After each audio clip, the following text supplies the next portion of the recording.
It is often said by many that every Pokemon is someone's favorite. Some Pokemon, such as Charizard and Lucario, are beloved by millions of people around the globe.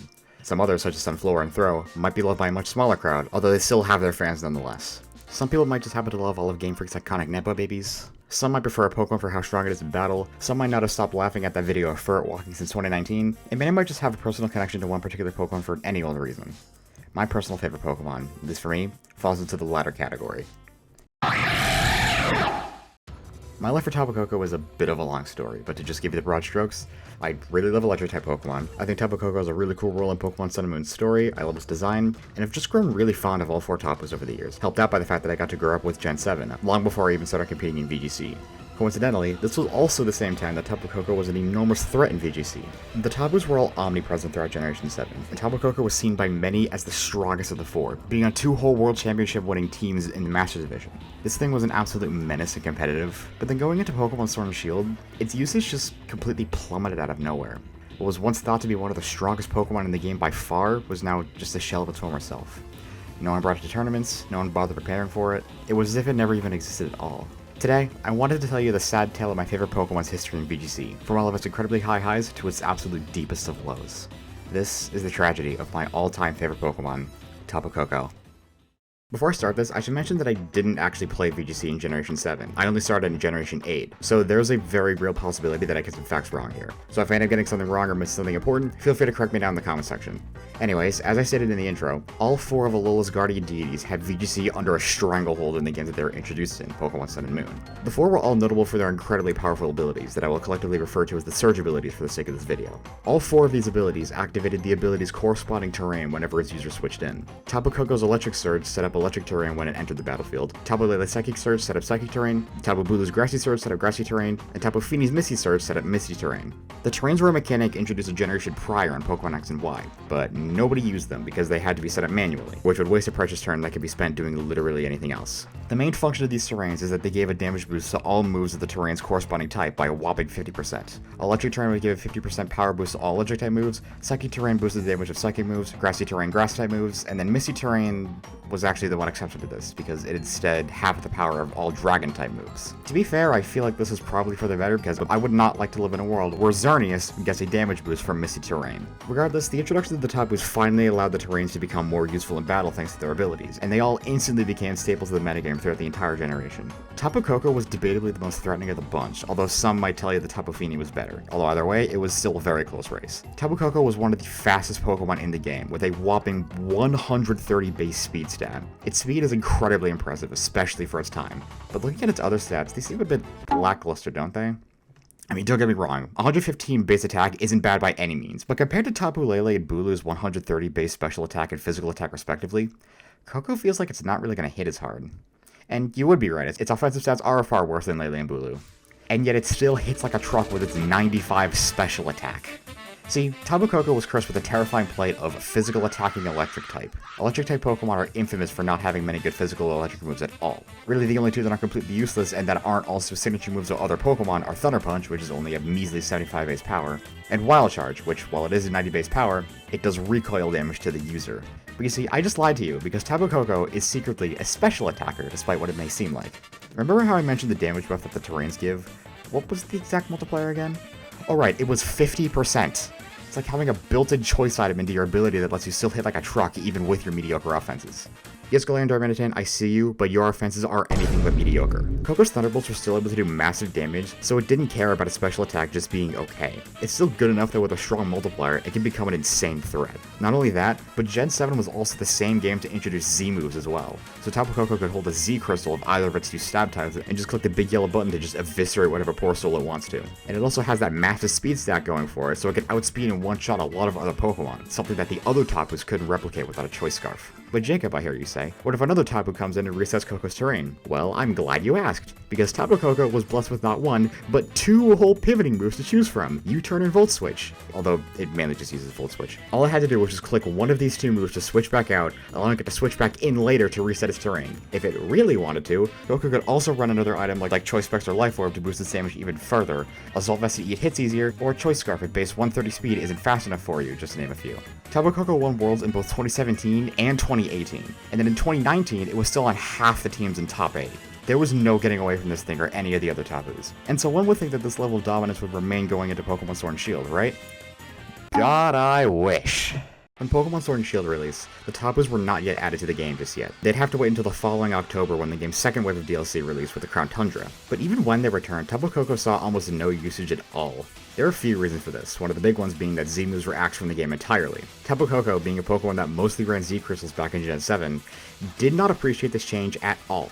It was instead replaced with Dynamax, which, while a very strong mechanic Tapu Koko could probably take advantage of, just wasn't the same as Z moves for it. It's still not hitting nearly as hard with Max Lightning as it could with Gigavolt Havoc. On top of that, it also now had to deal with yet another omnipresent terrain starter that dominated the entire metagame, Rillaboom.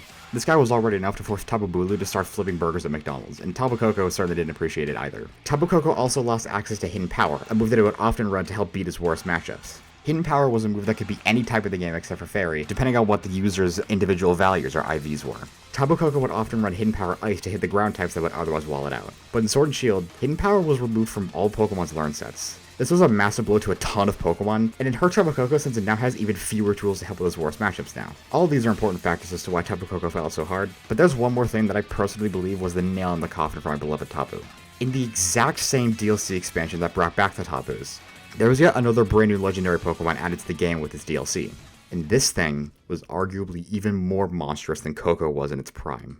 It was lightning fast, nuked everything at its sight, and quickly became one of the most feared Pokemon throughout the entire generation. The Pokemon that replaced Tapu Koko. The Pokemon that did everything Koko did, but infinitely better. Regieleki. Regieleki was stupidly strong in Sword and Shield. It was just Tapu Koko, but strictly better in nearly every way imaginable. Let's compare their stats just to start. Here are Tapu Koko's base stats. Pretty good, right? Really good speed, usable offenses. It's a pretty strong Pokemon. Now let's look at Regieleki's stats. What the hell am I looking at? Regieleki is, without a hint of exaggeration, the fastest Pokemon of all time. Not even just the fastest Pokemon in Sword and Shield, it has a higher base speed stat than the entire rest of the national Pokedex, sitting at an absolutely ridiculous 200 base speed. It is faster than Deoxys speed by 20 entire points. Yeah, it's way more frail than Tapu Koko, but it doesn't care. It can just outspeed anything that tries to kill it anyways with ease. Its special attack stat is also higher than Tapu Koko's. Oh, but what about its physical attack? Koko doesn't care about its physical attack. It's only ever clicking Thunderbolt and Volt Switch anyways. Regieleki just hits harder. Oh, Regieleki can't set up electric terrain. Surely Tapu Koko still has harder because of that, right? Wrong, because for some unholy reason, Regieleki was gifted an absolutely ridiculous ability in Transistor, which just gives it a free 50% damage buff to all of its electric type moves. Were they trying to make Tapu Koko irrelevant? And I haven't even mentioned another nerf that Tapu Koko received this gen. You know how in Gen 6 and 7, the terrains would give a 50% damage increase to moves of terrains of the matching type? Well, in Generation 8, this damage buff was nerfed to 30%, because Tapu Koko was just too strong even with all these nerfs. Oh yeah, and let's also give Regieleki the same goddamn damage buff we just took from Koko, because that's a balanced game design decision, we assure you. Regieleki was also a way better Dynamax user than Koko, because it hits way harder than Koko can with Max Lightning. It could even run Bounce if it really wanted to use Max Airstream to make its own teammates faster. Granted, Tapu Koko could also do this as well with Brave Bird, which is actually a usable move on its own, unlike Bounce, but need I remind you that Regieleki is even faster than I am whenever Grandma tells me that the cookies are ready. It is still going to get that Max Airstream off most of the time, and there was no stopping it. The only thing that could stop Regieleki in its tracks was a Ground-type Pokemon, since Aleki's coverage is abysmal. Tapu Koko at least still had access to Grass Knot, whereas Regieleki had almost no good moves that weren't either electric or normal type. But that still wasn't enough to give Tapu Koko a solid niche. Regieleki could still do damn near everything that Koko could, but just better. So why would you even bother trying to make Koko work when Regieleki is right there? Okay, rant's over, I can cool it down now, sorry about that. I personally believe that if it wasn't for Regieleki, Tapu Koko would have seen at least some more usage. It wouldn't have been the meta-defining staple that warped the entire metagame around it and its siblings, but I still think it would have been far better than it was. But alas, Aleki sent Tapu Koko to go flip burgers at the same McDonald's Tapu Bulu works at. And I was left to wallow around the entire generation, knowing that my favorite Pokemon, what was once the most feared in the entire game, was officially a potential mon. But then, something happened in Generation 9 that gave me a spark of hope. When Pokemon Scarlet and Violet released, they introduced a new group of Pokemon called the Paradox Pokemon. These in-universe are all Pokemon that were ripped from a different period of time. Half of them are from the distant past, and the other half the distant future. All of them share a unique ability that will increase whatever their highest stat is, albeit they have different requirements for them to be activated. The past Paradox Pokemon got Photosynthesis, which is activated whenever harsh sunlight is active on the battlefield. The future Paradox Pokemon, on the other hand, got Quark Drive, which is the same thing as Photosynthesis, but it instead activated under electric terrain. The past Paradox Pokemon had a lot of ways to get sun up if they wanted to, namely with Torkoal's ability Drought. Sometimes other teams would just simply run a Pokemon with Prankster plus Sunny Day if they really wanted sun up to activate their ability. But the future Paradox Pokemon didn't have such luxuries. The only Pokemon in Scarlet and Violet that got Electric Surge was Pincurchin, which is a Pokemon... Manual electric terrain setups were even fewer and far between. The best one in the game right now is probably Thundurus, which hasn't even been that great since Sword and Shield.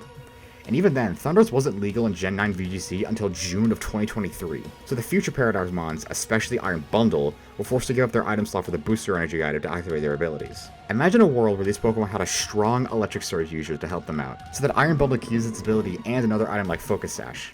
I can certainly think of one. Especially now that Regieleki had also been nerfed. Its ability now only gives a 30% increase to its electric moves like an electric terrain. And Lucky also just fell off anyways because Iron Bundle fills a similar role that Lucky would, while being even faster than Regieleki with Quark Drive active. And since every Pokemon game since Omega Ruby and Alpha Sapphire has brought back every single legendary Pokemon, all we'll have to do is just wait for the Indigo Disc to release, and we'll have our precious Tapus back to help the future Paradox Pokemon start thriving even more.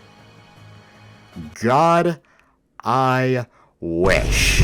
The Indigo Disc did bring back most legendary Pokemon into the game. Even a couple Pokemon that couldn't be caught in game, more specifically Regirock, Regis, and Registeel, were made available to be transferred within the DLC. But, unlike every other time they brought back previous legendaries since Gen 6, excluding Mythicals, they decided to leave a few out. 9 of them in total were not made available, excluding Mythicals, and I guess the Ultra Beasts if you think they count. Xerneas, Yveltal, and Zygarde were all cut, which I think was probably for the better because I imagine that some people would probably rather bathe in lava than fight Terra Fairy Geomancy Xerneas. Type-Male and Silvally didn't make it in, and I think I might be the first person to ever notice that they got cut. But the last 4, you've probably already guessed by now.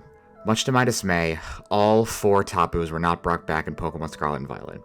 And I do not understand why for the life of me. I've heard some say that it's because Tapu Koko would have been too broken because of Electric Surge, boosting the power of future Paradox Pokemon. To that I ask, what are you smoking, and please can I have some? Because I could not disagree with this take less. Rillaboom is still here in Scarlet and Violet, and is almost as common on teams as Incineroar is. Not to mention, this is also the same generation where Scyspam really took off as an archetype, and Indeedee is also an incredibly popular terrain setter. Both of these two would still give Koko a lot of trouble, especially Rillaboom since it also has access to U-turn like Koko does, but even so, they could still both easily override electric terrain. I still think Koko probably would have been perfectly fine in Scarlet and Violet's metagame without being too overpowered, but I will never know for sure because Game Freak seems to hate these guys for some reason.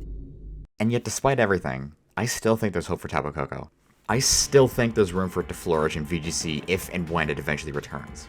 Especially if it and the Paradox Pokemon all return in Generation 10, that automatically will get people interested in the Tapu again, guarantee you.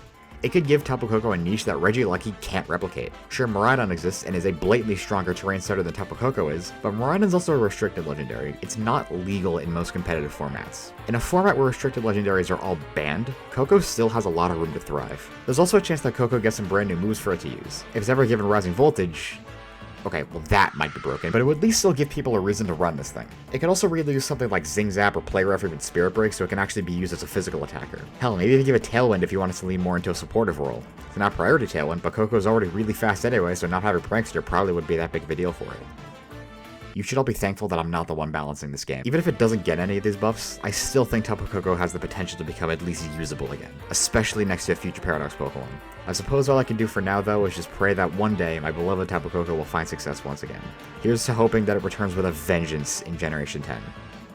Hope you all enjoyed today's video. I would appreciate it if you could leave a like on the video, subscribe to the channel, and then maybe leave a comment on what other videos you'd like to see from me next. I'm going to keep the outro short this time, so that's all I got for today. Thanks for watching.